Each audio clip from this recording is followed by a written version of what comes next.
Welcome to Yes Also. I'm Susie Barrett, and my guest today is the contagiously funny Jacquis Neal. You know him from Dropout and Comedy Bang Bang, and he's also a star of the LA improv scene. At UCB, he plays with AssCat and was on Herald Night with the team Dollhouse, but he's also a prolific producer who's created a ton of successful shows, including the wildly popular game show Comedian Clash, formerly known by a name that rhymes with Scramly Screwed. We talk a lot in here about how he approaches shows and why his performances really pop on stage. And in part 2 of this episode, we go on a real deep dive into his journey as a producer. And he talks a lot about the lessons that he's learned and his approach. And I think those of you who are making original live shows will find it really valuable. Part 2, you say? What's this part 2? Well, in case you missed last week's episode, we put out a call for support, and I'll repeat it here. We want to keep this podcast going, and we also want to pay all of our guests, past, present, and future, for their time and for the wisdom they're sharing. So our new model is that we're breaking every episode into 2 parts. The first part will live here for free forever, and the second part will be available to subscribers at yesalso.supercast.com. And that's where you'll also find all of our monthly Q&A episodes, bonus episodes on various topics, improvised scenes, and a ton of other fun content with our guests. And as a subscriber, you can ask to be added to our close friends on Instagram, so we'll let you know our upcoming guests before we interview them, and you can ask them questions yourself. How cool is that?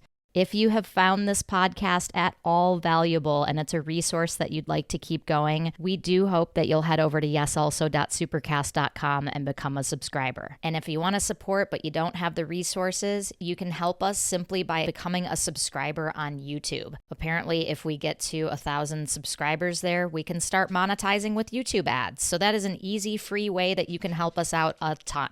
So, thank you from the bottom of our hearts to all of those who have subscribed so far, and thank you in advance to those who are about to subscribe, and to those of you who will never subscribe, well, you deserve love too. Speaking of love, you're about to fall in love with Jacquis Neal, so let's get to it. Jacquis, thank you for being here. Oh my gosh, thank you for having me. It's such a thrill. I've been such a fan of yours for a long time. Same. I think Same. I've been a fan of me too. Yes, exactly. Yours as well. Yeah. Have you been a fan of yourself for a long time? Have I been a fan of myself for that's such a good question. Usually I have been. That's good. Yeah, That's I think it's healthy. good to be a fan of yourself, right? Yeah. Yeah. Do you find that your inner monologue speaks kindly, or are you someone who beats yourself up in order to improve? Most days it probably speaks kindly. I've been doing acting and theater for such a long time now. So now that social media is such a big thing, I think I have more days of self-doubt more nowadays. But before, Instagram stories and shit, I was like, this is great. We're fantastic. What aspect of social media puts you into a headspin? I think I really look at just our industry and what we do as everybody's like, oh, there's this glass ceiling you have to break through, right?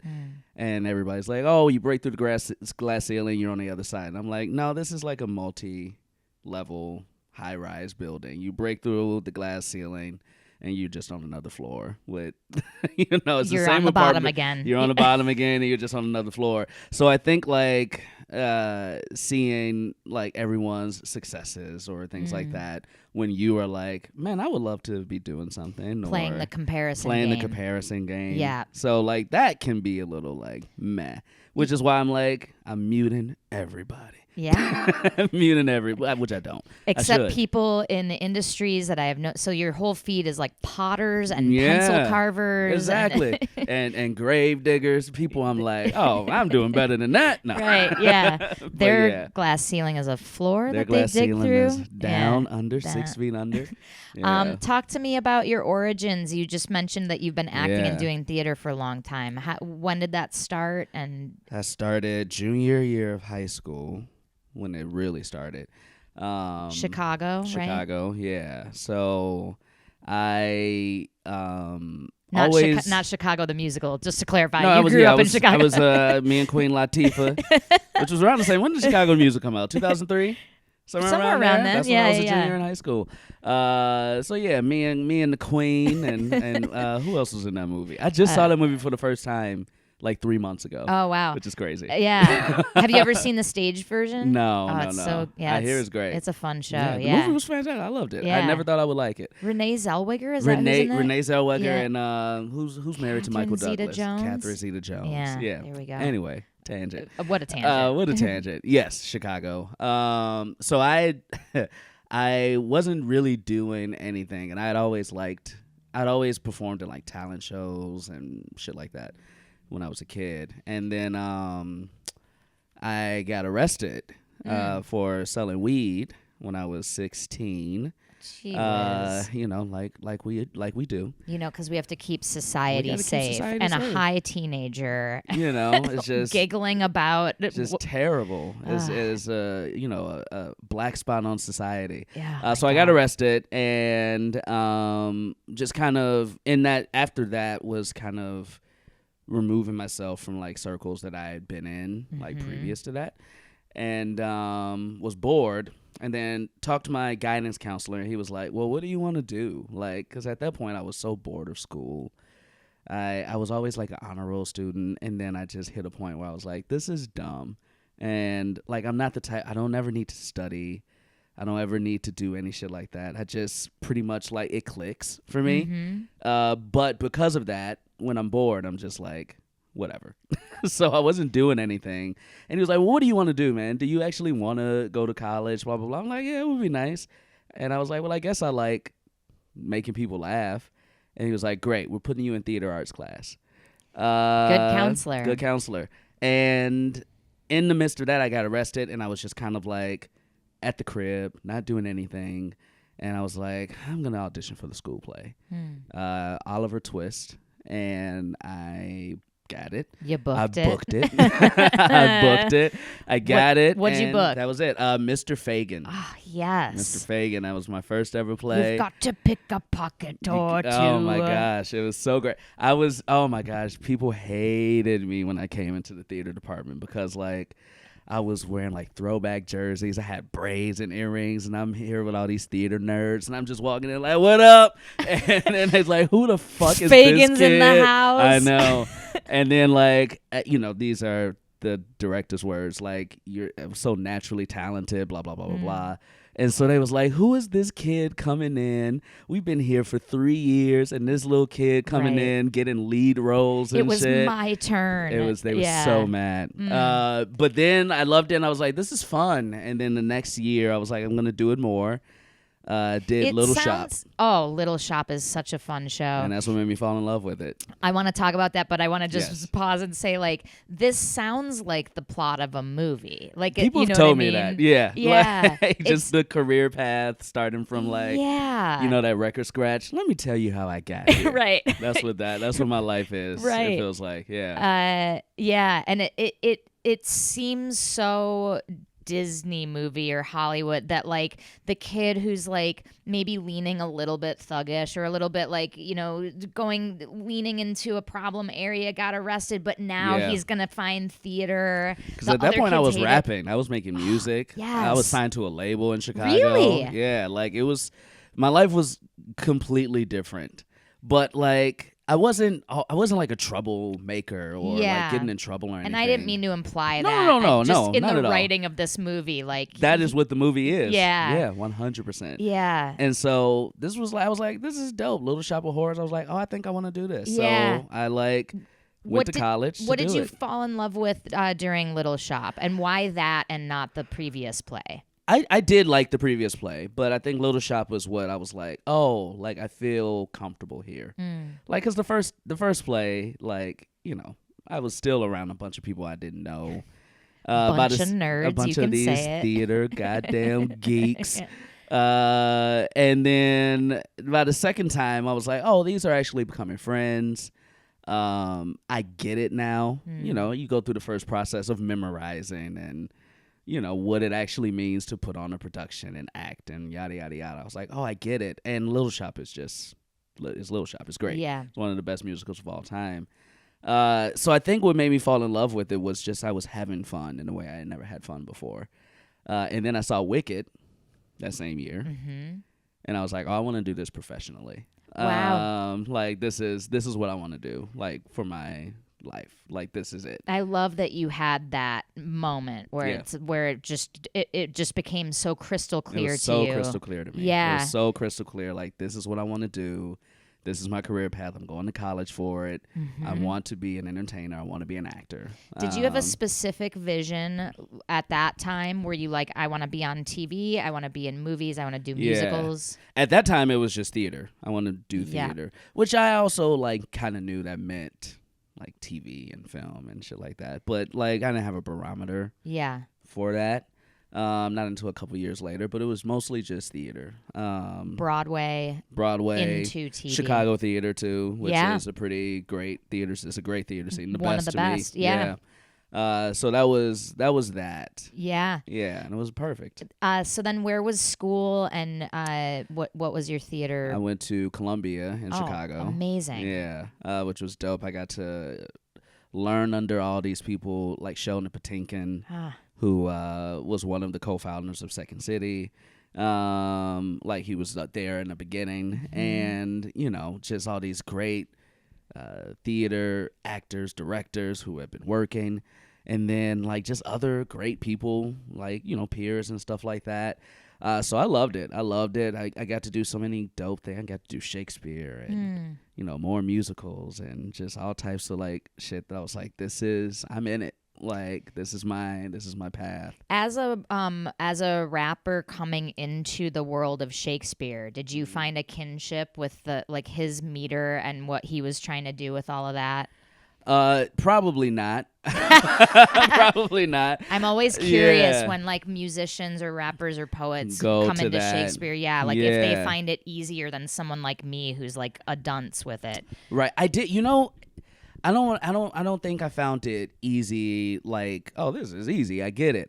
I think I enjoyed it because, like, the text analysis and, like, having to learn with so that now you're making me go back and, like, maybe I did. So, like, all the double entendres or what these words actually mean, like, how to dissect a script is very similar to how to dissect a song, especially hip-hop.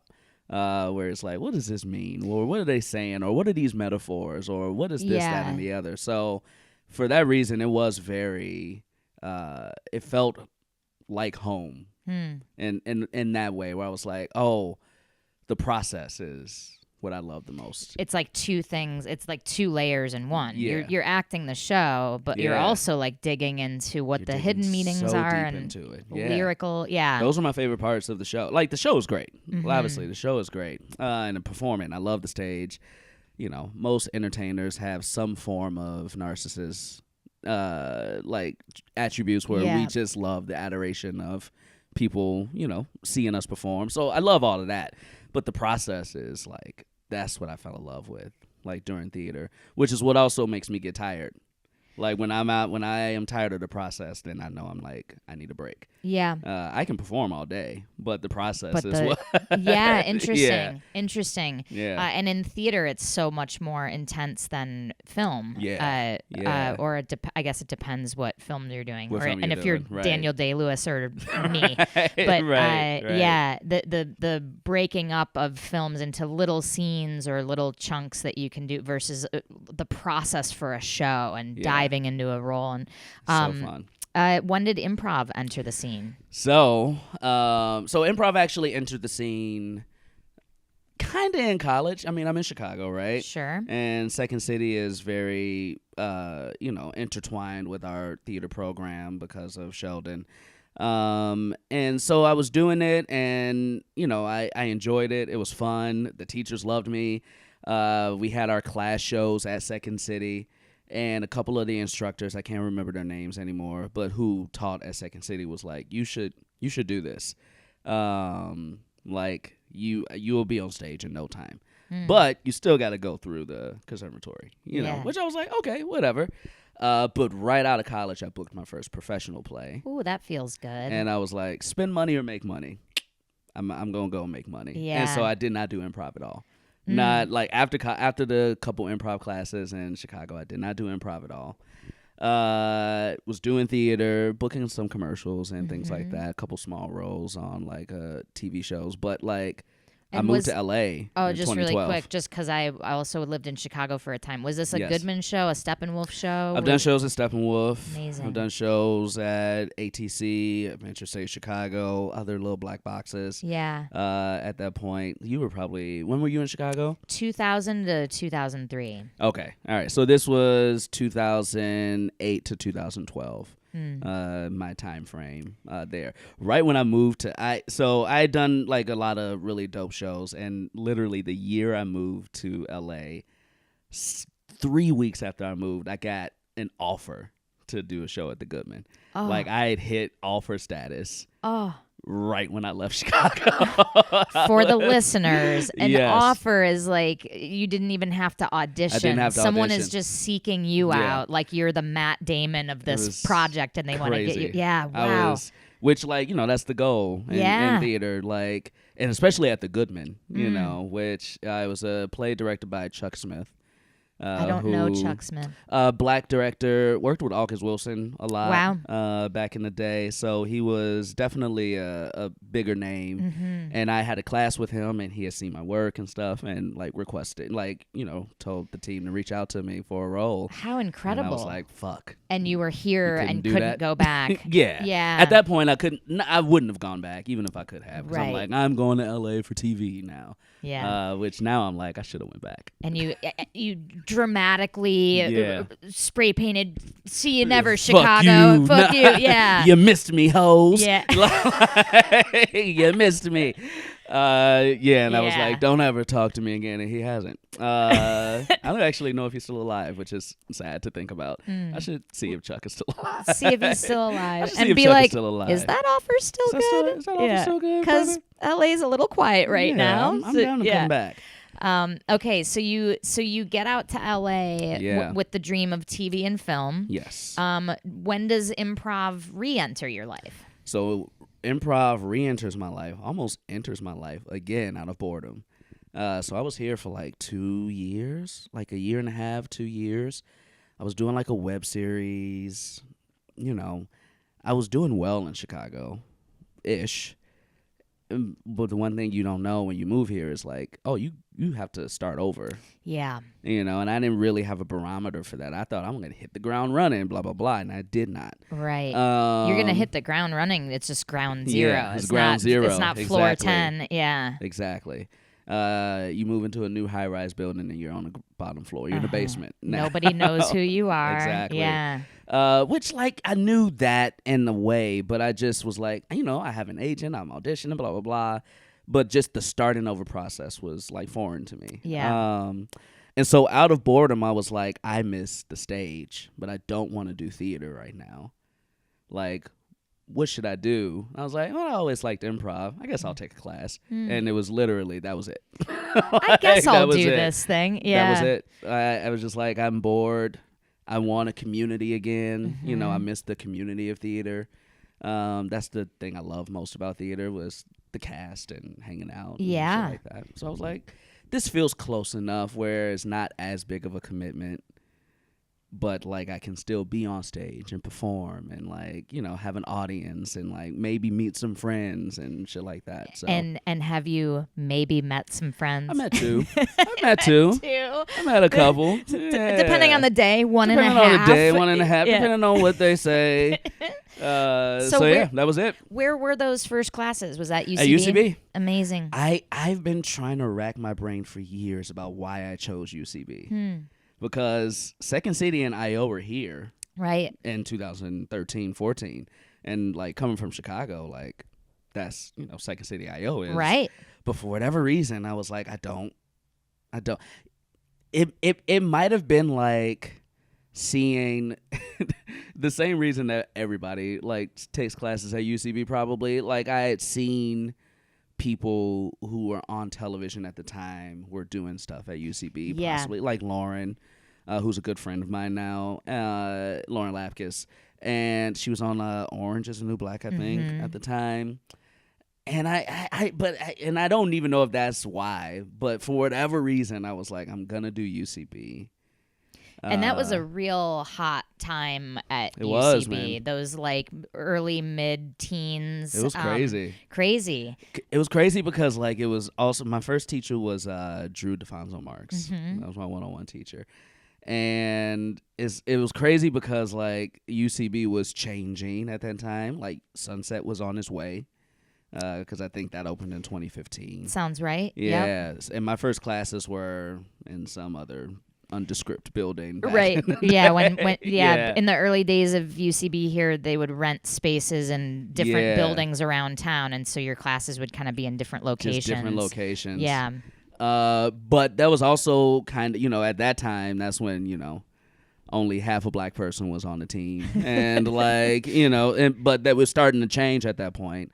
So like more performers of color were starting to jump on stages or take improv and kind of implant themselves in the community. That's and also, like I think slightly before that is when UCB started the diversity scholarship program. Probably, yeah. And so, giving classes to people from different minority communities and really trying to spread improv into spaces that weren't just straight white dudes with flannels and Star Wars references. And cargo pants. And cargo shorts. Right.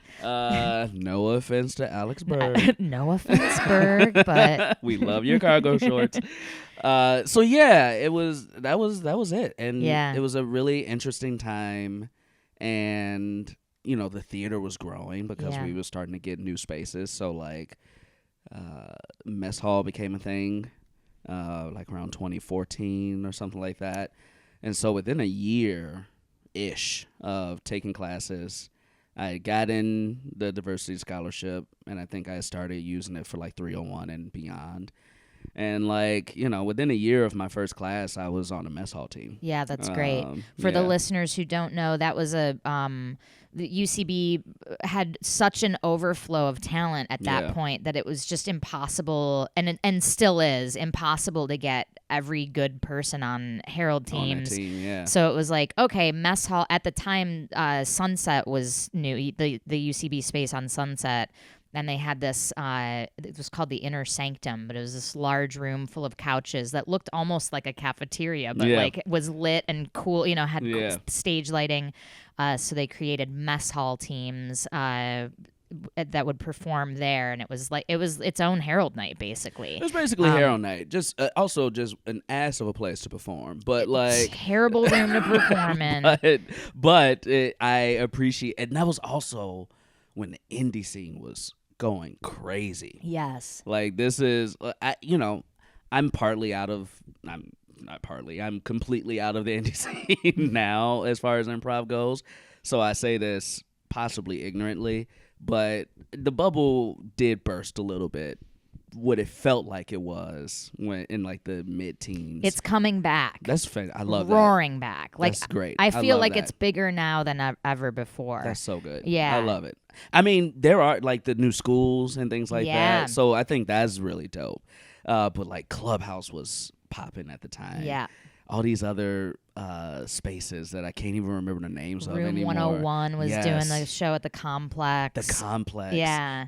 That place that was next door, like down the street from the Clubhouse, upstairs. I can't even remember the name of it. But it was just a bunch of places doing like indie improv. So IO had their indie space upstairs. Yeah. That was a cool little theater. It was. Yeah. I liked that space much better than the main room at IO. I hated the main room. What a terrible space to perform in. Because it was a club next door. There was a club next door. There were people walking in off the street who didn't know what they were coming in to see. The ceilings were vaulted, so like all of the sound went straight up into the rafters, and it was hard to. It was a feel terrible part space. Of the show. Yeah, it was such a terrible space. Did you once you started these classes at UCB? Did you take to it right away? Did you how did you find it? Like learning Herald mechanics and learning game and stuff like that. Yeah. I think for me, like, because I came from stage, being on stage was just very comfortable for me. I think I took to it pretty quickly. As far as I took to it very quickly, understanding something that I wish, even when I coach nowadays, which I don't do too often anymore, I try to implement in other teams, which is like, you are on stage. You're a performer. Right. You're not an improviser. You're a performer. Like, the improviser is a tool in the belt of making people laugh. Like, it's just a tool. Like, it's not your entire thing. And so I think like I recognized that pretty quickly for myself, where I was like, oh, these are just tools that I can use, but what's my objective? Entertain and make people laugh, right? So like on stage, that was easy. Mm-hmm. That mindset was easy for me to attach to.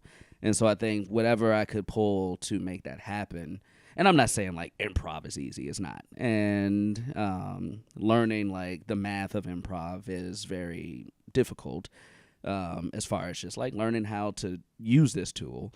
But the easy part of it for me was, oh, this is all I'm doing is just performing. Right. Like, that's it. That's all I'm doing. Right. It is interesting. I had like a similar inroad because I was a theater school kid. And so, yeah, that part always took care of itself because it's like in your bones by the time you do enough plays. Like, you know how to open to the audience and you know how to do a downstage cross and all the use the space is all like second nature. Right. But yeah, to come in from that side and then have to add like game and like, you know, these mechanics of sort of left brain improv stuff can be tricky for some people. Yeah. And I think it's still tricky for me even to this day. Like, but it was tricky then because I'm just like, I'm so reliant on being a performer. Yeah. That like, if this game ain't working, I'm gonna do what the fuck I gotta do to make the people like, you know? Right. Which is why like Mod Night would be hard sometimes, because I'm like, man, if this writers are wonderful, no writer has ever written a bad sketch, but if this sketch ain't working, and I'm like, man, I could do something to make people laugh right now, but you can't, right? Right. Yeah. So what would you do in those situations? You're in a sketch. It's scripted. You've rehearsed it. You have to stick to it. Yeah. Would you kind of like add flourishes or go off script a little bit? Yeah, a little bit. And I think, you know, I wouldn't recommend that to everyone. Like, because, you know, I think you just have to know your team and they have to trust you and you have to trust them and stuff like that.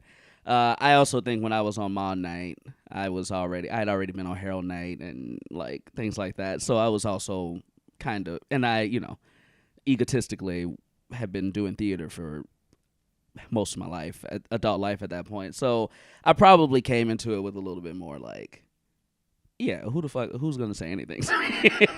Like, but not like in a asshole-ish way where I can just do whatever I want. But like, I knew that I had the trust of people, but still, like, you know, there were a couple where you eating that shit sandwich. And I'm just like, we're gonna eat it together. Right. Here we are. We are in it. Yeah. We are in it. The worst feeling. It is. It's terrible. Yeah. It's Especially terrible. for something like that, because it's like, at least in an improv scene, someone can just mercy edit or tag it someplace else and find something new. Good Lord. But in a sketch, when you know you have 2 more pages to get through and the audience is hating it. Not only is the audience hating it, like, you can feel the silence. Ooh. Like, you could just feel it's like, is this gonna be over? Yeah. Which is funny to me to think of now. Right. I'm not in it, but yeah, it's rough. It's rough. It's yeah.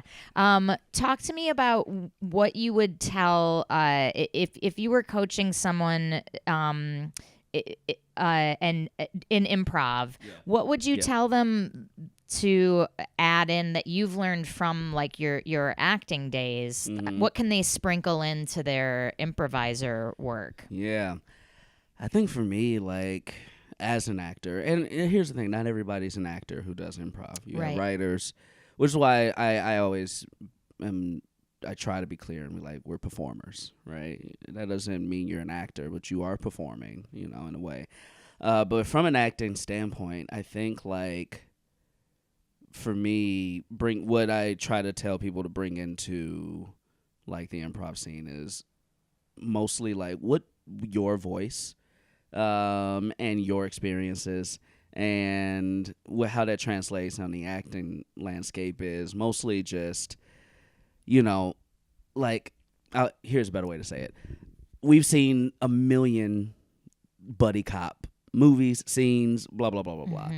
And so what I tell people is when I'm coaching, it was like, yeah, I've seen so many 2-person cop scenes, but I've not seen you and you do it. Yeah. Right. So like, and that's where it's going to be different, is you and you. So like, what do you bring into it? What do you bring into it? And nothing you're going to do is wrong on stage, to a degree. Nothing you're going to do is wrong on stage, you know? So like, I think just bringing the confidence of like, I get to create something that nobody has seen, which is improv in itself, but it's also acting, you know? I get to create something that nobody has seen. I get to live in this skin. I get to live in this moment.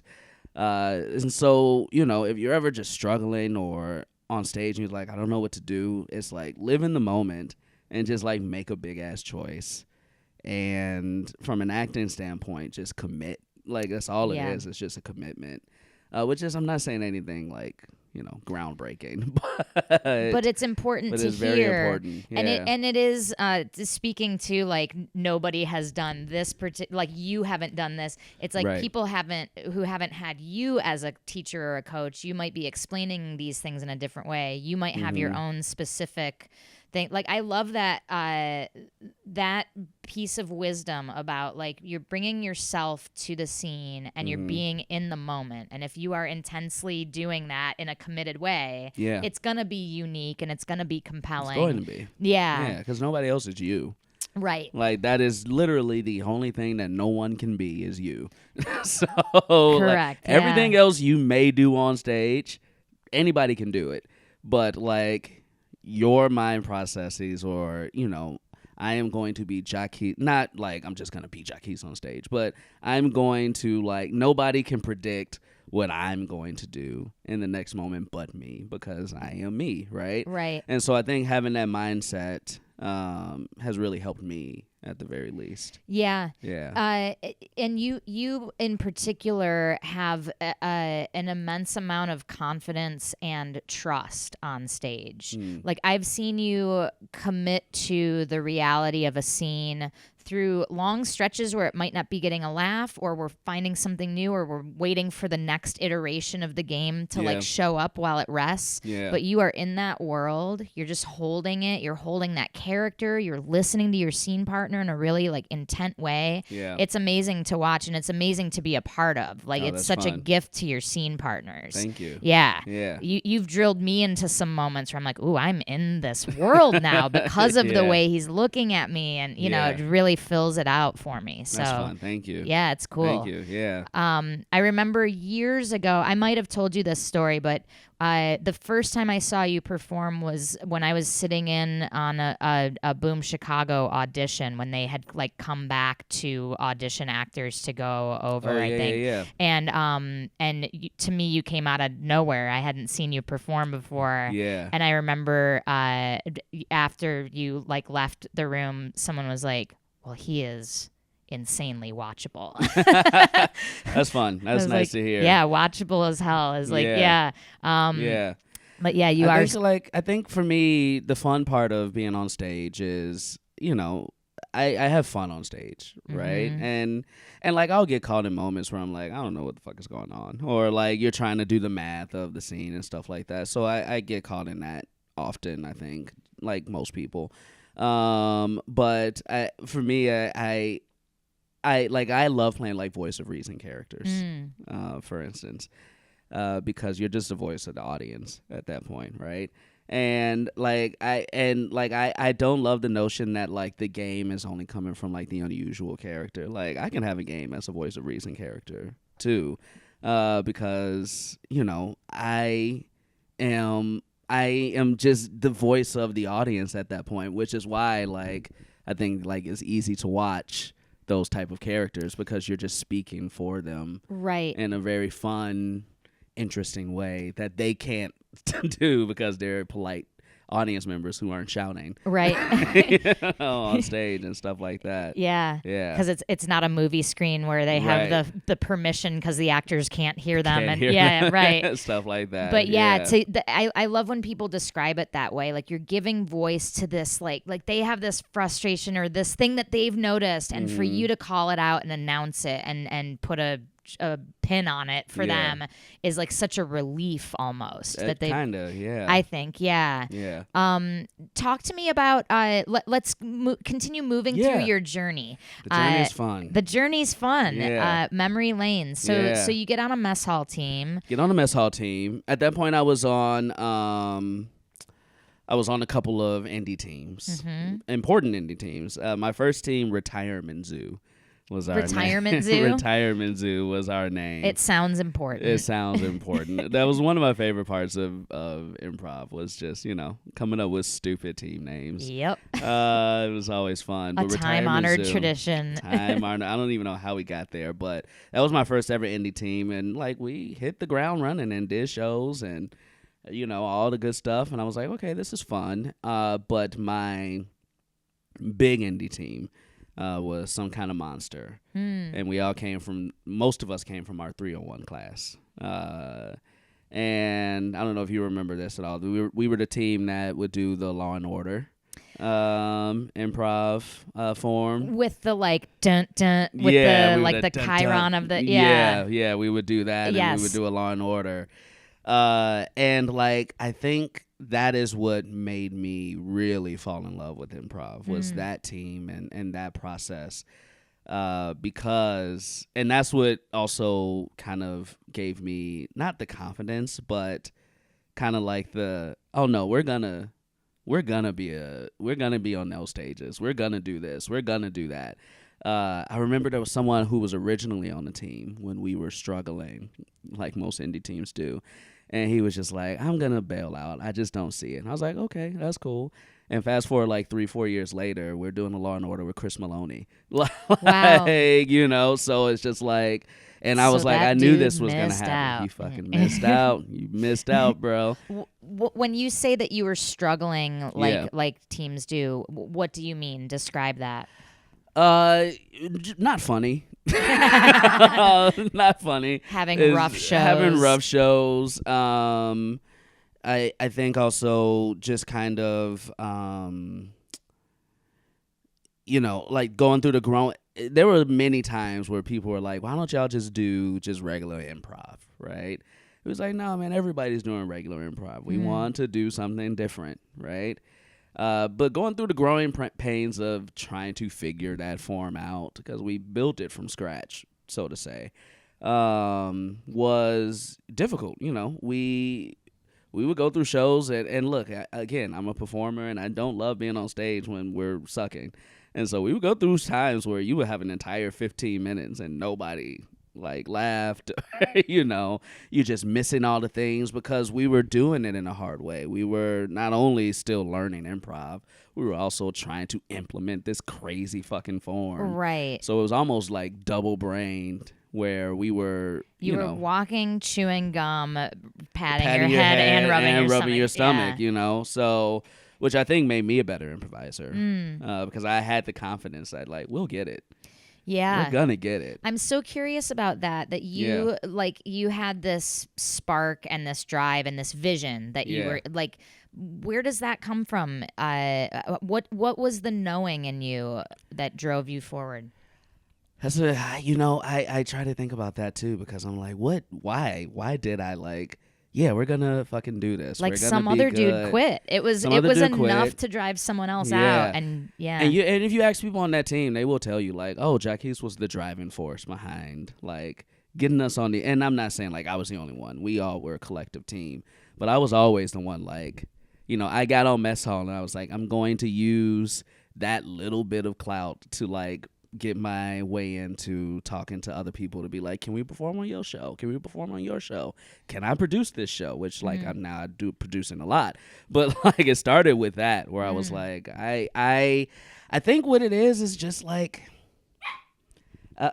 think what it is just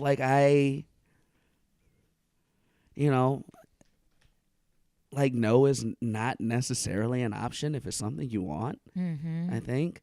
Like my mom was a single mom, not to get all like, deep into it, but No, my mom let's was a get single mom. I was the first person in my college to go to college and graduate college. Like I very much should be a statistic by every measure of like, my mom had me when she was 16, single mom. Like I shouldn't be where I'm at right now. So like this shit is easy. Like this is nothing. Like just even being here is an accomplishment. So like getting on a stage at UCB, that's easy. Like, and I'm not saying it's easy. Like what we do is not difficult. I'm just saying the mindset much of it. Lower stakes. It's not that the stakes are not that.